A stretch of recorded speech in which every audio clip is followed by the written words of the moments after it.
All right, so I don't normally do this, but I thought that maybe I could say this better than I could write it. And I thought it was something maybe I needed a video instead of just podcast. So Satan knows what buttons that he can push on us. And I think anybody who's been a Christian very long knows that.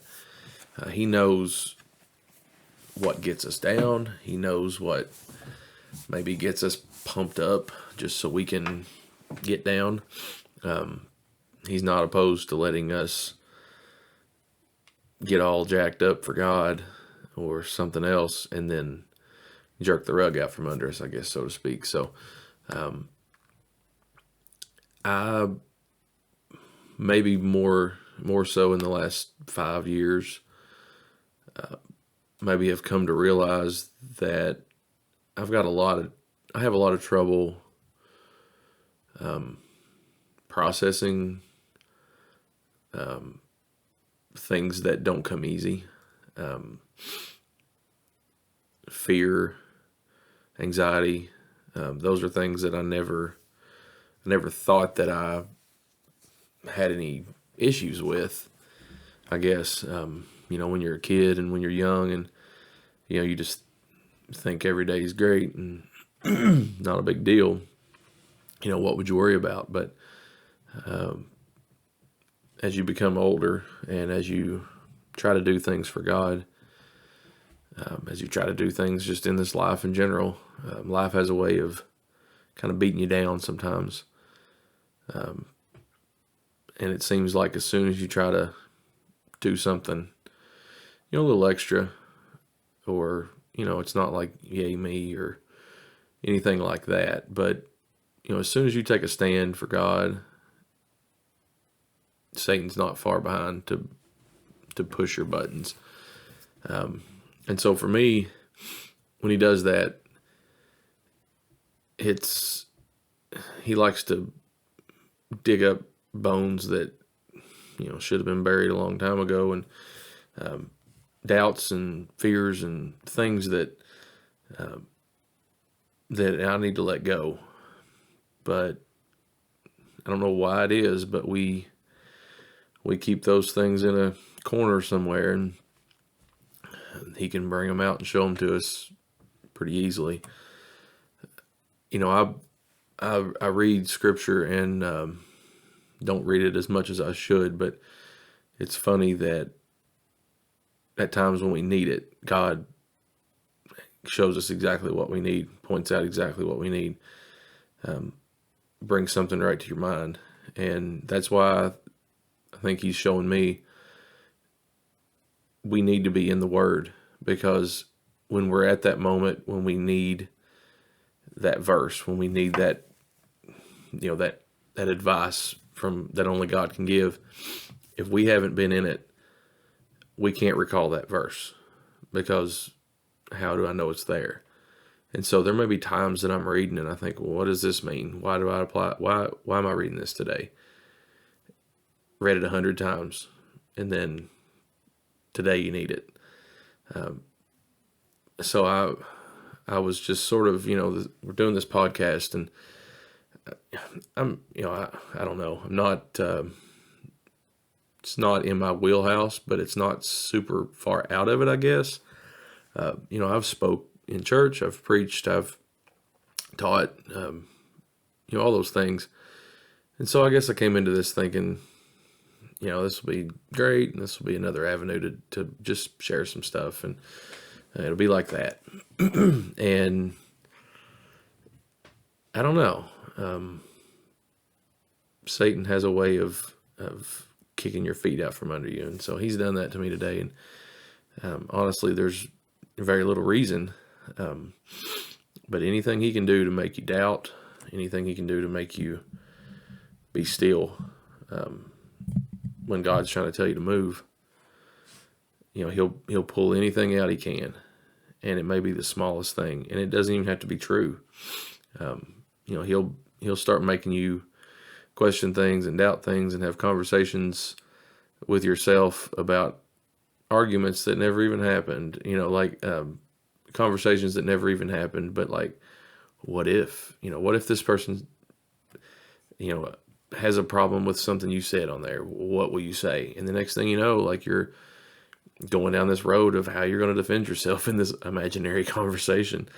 Maybe I'm the only person that does that, but that's what he does. He hits us all exactly where where he knows will get us. And so I was in the music room actually practicing for our worship, praise and worship service, part of a service tomorrow, and was listening to some of the music. And sometimes it's easy when you're playing music to just get caught up in, what chords I have to play and all that. And so while I was listening to that, I was playing, and I'm not a super emotional person. I'm a funeral crier. I'll cry at funerals at a drop of a hat. Don't have a bit of problem shedding a tear, but I'm not an emotional crier. But I was downstairs, and I was just going through the set for tomorrow, and this song Above It All, Over All I Know, it came on, and we've sang it before. I've listened to it a bunch, but I don't know, it just like knocked my knees out from under me. Like, I just put my guitar on the floor and laid down on the floor and cried harder than I probably have in a long time. And I don't even know where that came from. I haven't had something like that in a long time. It felt good, but I don't know, I'm still processing things. But, just listen to the words of that song. You tell broken things be healed in their whole. You tell fear it has no place, it must go. You tell death it has no chance, it won't win. And if you are for me, God, what can come against? Why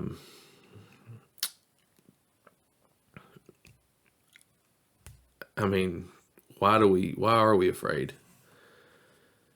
I think Satan likes to remind us that we're not perfect, and he likes to bring up things that God's already forgotten about. But humans seem to have a long memory at times. We like to remember the things that God's forgotten, and we like to say, I know God has forgiven me, but I can't forgive myself, right? You've heard that. And I heard a preacher one time that said, are we better than God? If God can forgive us, why are we holding on to it? So I got to work on that. I got to work on the fear of stepping out of the boat. And so while I was laying in the floor, crying like a baby, two things popped in my head. The first thing that popped in my head was something I never would have thought in this moment. But here it is. Then Moses answered, this is Exodus chapter 4. Then Moses answered, but behold, they will not believe me or listen to my voice, for they will say, the Lord did not appear to you. The Lord said to him, what is in your hand? He said, a staff. And he said, throw it on the ground. So he threw it on the ground, and it became a serpent. And Moses ran from it. But the Lord said to Moses, put your hand and catch it by the tail. So he put out his hand and caught it. And it became a staff in his hand, that they may believe that the Lord, the God of their fathers, the God of Abraham, the God of Isaac, the God of Jacob, has appeared to you. Again the Lord said to him, put your hand inside your cloak. And he did. He put his hand inside his cloak, and he took it out, and behold, it was leprous like snow. Then God said, put your hand back in your cloak. So he put his hand back in his cloak, and when he took it out, behold, it was restored like the rest of his flesh.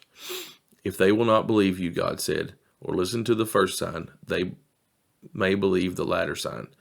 If they will not believe even these two signs, or listen to your voice, you shall take some water from the Nile and pour it on the ground, and the water you shall take from the Nile will become blood on the dry ground.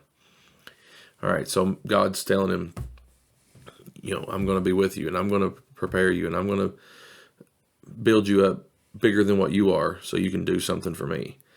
And after all of that, after Moses saw all those things, he starts by saying, they will not believe me or listen to my voice, for they will say, the Lord did not appear to you. And he goes and shows him these three things, and he gives him the ability to share these things with other people. And here's Moses' answer. After all that God shows him, Moses said to the Lord, O my Lord, I am not eloquent, either in the past or since you have spoken to your servant, but I am slow of speech and of tongue. Then the Lord said to him, Who has made man's mouth? Who makes him mute or deaf or seeing or blind? Is it not I, the Lord? Now therefore go, and I will be with your mouth and teach you what you shall speak. But he said, O my Lord, please send someone else. So this podcast thing may not reach millions, but this is something that I never planned to do. Don't have any aspirations of being famous or anything, but I feel like God gives us all something to share. And my fear is that we'll find a way to not tell it because we're afraid of what somebody will say, or we're afraid that God or that Satan will bring up all of our imperfections. Just as soon as we try to look like we're doing something good, he'll try to show us something bad. That's what he does. Here's Moses, right? Moses is like the man. And God showed him 3 miracles and gave him the ability to do them. And he says, yeah, I can't do that. I mean, send somebody else. And so I was laying there and I thought, Lord, it seems like it would be a whole lot easier to just sit and listen. Because as soon as you try to do something, you get knocked in the teeth. And so the next thing that popped in my head was this. As Jesus, and this, I'm not going to read the whole thing, but as the disciples were in the boat and Jesus comes walking on the water. And in verse 28 of Matthew chapter 14, it says, And Peter answered him, Lord, if it is you, command me to come to you on the water. And he said, Come. So Peter got out of the boat and walked on the water and came to Jesus. But when he saw the wind, he was afraid. And beginning to sink, he cried out, Lord, save me. Jesus immediately reached out his hand and took hold of him, saying to him, O you of little faith, why did you doubt? And when they got into the boat, the wind ceased, and those in the boat worshipped him, saying, Truly you are the Son of God.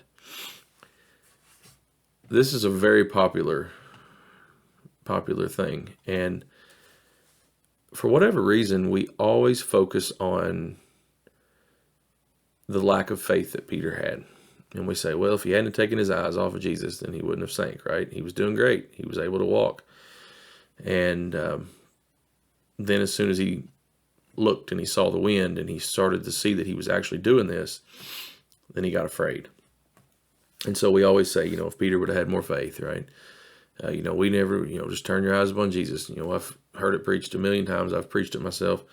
I've taught it. I've read it. And here's what God is telling me right now. Peter was the only person in that boat that said anything.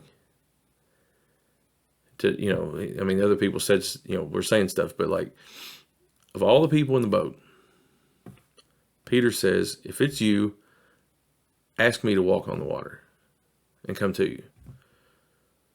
And he says, okay, come on. And you'll notice that nobody else in the boat said, me too. I want to go too, right? What they all do? They stood back and they watched. And they watched Peter step out of the boat and walk on the water. 1 step, 2 steps, 3 steps. And as soon as I think he was probably saying, I'm doing it, I'm walking on the water, then Satan said, you're walking on water. Look around you. And he did, and he sank. But nobody else offered to get out of the boat because it was safe in the boat. They wanted to see what would happen to Peter. And some of them were probably saying, see, I told you. Told you he couldn't do it. And some of them might have said, well, that's pretty cool. It's farther than I would have got. At least you tried, right? And some of them maybe would have said, one day I hope I have the courage to do that. But right now I don't. But he asked if it was God's will that he could come out onto the water. And Jesus said, come. And he did. And he was able to do it, even if it was just 2 or 3 steps. So I don't know. I don't know what's going to happen with anything that any of us do. I do know that I've gotten a lot of people that have talked to me through this and through another thing that a friend of mine did a while back where we shared our testimonies. And I had some people that shared their testimony through that were so afraid to do that. People were like, I don't like to see myself on camera, or I don't like to hear myself, or I don't know what I would say. Maybe I'll work up the courage one of these days to share a little bit of, why I believe in God, or why I'm a Christian, or that God saved me. But right now, I just don't like doing stuff like that. I'm afraid. And here's what I've noticed. And I'm guilty of this too. The same fears that we have, right? The fear is public speaking. The fear is recording yourself. The fear is listening to yourself on a recording. The fear is, you don't want people to think differently of you, right? All those fears. I watch so many people on their social media or in their life that are afraid to record their testimony or share the good news. Will tell some of the craziest stories, and people will laugh, or people will be like, what's wrong with you? They'll post TikTok videos and selfies, and I don't even know what all those things are called, but the things where, they're doing the voiceover thing for the, I don't know, whatever the latest Disney thing or whatever, whatever it is. We'll put ourselves out there in those ways. And there's nothing wrong with that. We'll put ourselves out there to say, I believe in this political view. I'm for this candidate, or I'm for this stance, or I'm for this position. And then when it comes to what should be the most important thing that's ever happened in my life, we're afraid. Why? Why am I? I'm not in your business, but why am I? Why am I afraid to stand out? In our last podcast, we talked about drinking and, if a Christian could, or, you fill in the blank, whatever it is, can a Christian do this and still be a Christian? I think as Christians, we need to really evaluate the power of our witness, and if we really believe what we say we believe. Because I think that we've seen through this COVID and all this stuff that there's people that have left church that won't ever come back because of a political difference or the way that their church handled whatever it was. They've got their feelings hurt, or they've differed in opinion, or they've said something on social media that they're embarrassed about, and now they can't hardly face their friends again. Or maybe they just weren't in love with Jesus in the first place, and when they went home, it felt a whole lot more comfortable than it did going to church and trying to pretend to have it all figured out. That scares me. And it worries me because there's a part of me that can see that. I'm sitting here looking at this podcast or whatever it is that God will have you do. And I'm saying, nobody really said anything about the guys in the boat. When we read this, we never preach about them. Or I haven't heard it much. We never say, at least Peter tried, right? At least he took the step. He wasn't afraid until he got out there. But all those other people stood and watched. And I'm afraid that our boldness to stand for what's right is lacking, because I know mine is. In our last episode, we talked about drinking and things that a Christian can do, and could you or could you not, and should you and should you not. I do want to preface this by saying that I think that God's grace is big enough to cover anything that I could possibly do, as long as I don't trample on that grace. I also believe that as His people, we're supposed to live from that grace and not try to just, live from that freedom and say, okay, now that I'm forgiven, now that, that I know that God has saved me, I have to spend as much time as I can trying to tell other people how He can save them too. Because I don't want to be like Noah when the door closes and I see so many people around me not on, right? And so if that means it gets uncomfortable, if that means that it makes me nervous, if that means that I lay on the floor and I cry and I wrestle with things that other people aren't wrestling with. My wife is like, man, your mind is going 100 miles an hour all the time. And I said, yeah, I know. And she said, how do you deal with that? Like, how do she, I don't even think she understands until here, I was talking to her tonight. And I said, I don't know, but like it's exhausting, but it's also really awesome to think that we should never be satisfied. And so if there's something that you think you need to do to step up this year, I urge you to do it. There may be habits and things that you feel like, well, I'm probably okay doing that, but I hope that you all will evaluate and say, is this the best that I could do? Or could I do more? If it means that I change my language, the way that I talk,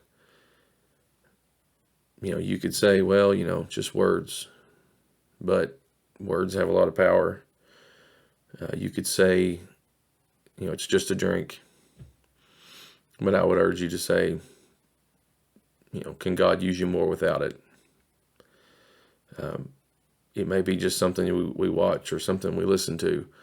You may think, well, Christian music is just music. It may not be your favorite thing in the world, but if you start listening to stuff that's all about Jesus, it's a lot better than anything else that's out there. So maybe this year there'll be something new that God convicts you of.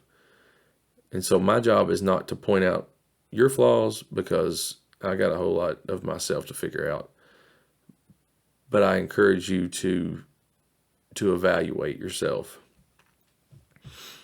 And if there's something that some reason you're sitting in the boat, step out. Ask God for your direction. And say, if it's your will, ask me to come out. Show me where to go.